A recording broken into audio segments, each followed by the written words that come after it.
Now remember, in a war zone, journalists should be protected.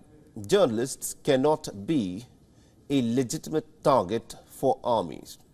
But what is happening at this moment in the Gaza Strip is that as many as 94 journalists and war correspondents have been killed while they were reporting on what is happening on the ground. And in some cases, according to investigations that have been done, it has emerged that journalists may have been targeted deliberately.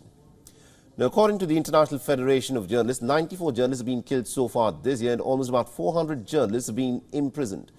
The figure for deaths is up from 67 in the same period in 2022.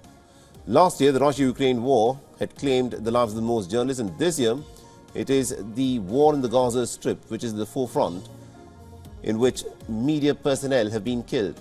Now, Israel's war with Hamas has claimed more journalist lives than any conflict in the last 30 years.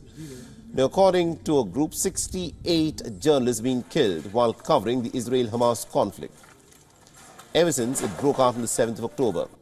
And that is more than one journalist that has been killed every day since the war broke out.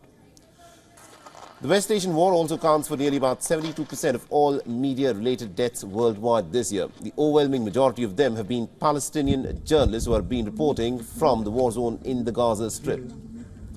Meanwhile, there's been a noticeable drop in the number of journalists who have been killed in North and South America.